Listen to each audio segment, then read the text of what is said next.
বাংলাদেশ সেনাবাহিনী ছাত্র জনতার সেনাবাহিনী হিসাবে ইতিমধ্যেই প্রমাণ করেছে এবং ভবিষ্যতেও তারা এই শপথে প্রতিশ্রুতিবদ্ধ থাকবে, এটা আমাদের দৃঢ় বিশ্বাস।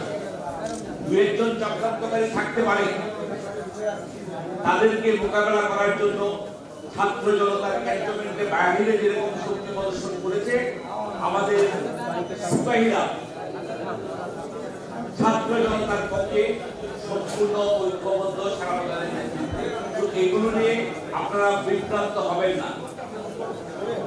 আমরা গতকাল আয়না করে আমাদের যেসব দেশপ্রেমিক সেনাবাহিনীর সদস্য, আমাদের সদস্য গুম করা হয়েছিল, তাদের জন্য আমরা গতকালকে স্মারকলিপি দিয়েছি।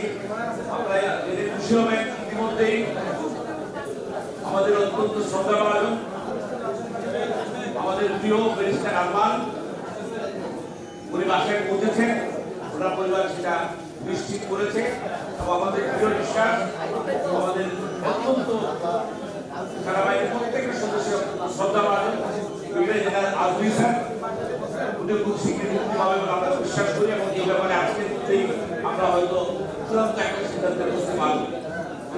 আমি একটা অনুরোধ করবো, আপনারা একটা জিনিস মনে রাখতে হবে, আমি সৈনিক হিসেবে আমার জীবন শেষ করেছি, তারপর কিছুদিন জাতিসংঘে ছিলাম। শহীদ জিয়া মানে বাংলাদেশ। বাংলাদেশের যদি সত্যিকার অর্থে সার্বভৌম স্বাধীন রাষ্ট্র হিসেবে ঘোষণা করেন, একমাত্র আদর্শ শহীদ জিয়ার আদর্শ। এই আদর্শ থেকে আমরা বিচ্যুত হয়েছিলাম কোনো কারণে, যার প্রেক্ষিতে আজকে গত 20 বছর ধরে আপনাদেরকে এত কষ্টের ভিতর দিয়ে যেতে হয়েছে। আমরা যদি আমাদের যে দলীয় প্রতিষ্ঠাতা শহীদের আদর্শের দিকে শুধু তাকাই, তাহলে বুঝবো এই তরুণ প্রজন্ম সেই শহীদের আদর্শকে আবার পুনরুজ্জীবিত করেছে দ্বিতীয় মুক্তিযুদ্ধের মাধ্যমে। আমি আপনাদেরকে অনুরোধ করবো, ব্যক্তি স্বার্থের চাইতে এই মুহূর্তে না, এই রাষ্ট্র পরিচালনার জন্য ব্যক্তি স্বার্থের উপরে উঠে এসে জাতীয় স্বার্থকে প্রাধান্য দিতে হবে।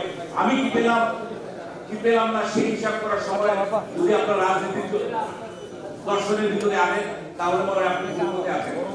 শহীদ জিয়ার সেই বিখ্যাত উক্তি, ব্যক্তির চেয়ে দল বড়, দলের চেয়ে দেশ বড়, এই আদর্শ রেখে আমরা আমাদের জীবনের সর্বোচ্চ ত্যাগ স্বীকার করে এই নতুন বাংলাদেশ দীর্ঘ মুক্তিযুদ্ধের মাধ্যমে যে তরুণ প্রজন্ম আমাদেরকে দিয়েছে, তাদের সে আশা বাস্তবায়ন করতে পারবো বলে আমি বিশ্বাস করি। আমি সর্বশেষ বলবো, চক্রান্ত হচ্ছে, সেই চক্রান্ত আমরা এই ছাত্র জনতার শক্তি এবং এই স্পিরিটকে কাজে লাগিয়ে যে কোনো চক্রান্ত আমরা মোকাবেলা করতে সক্ষম হব। একটা বিষয় আপনাদেরকে আমি একটু অবগত করতে চাই।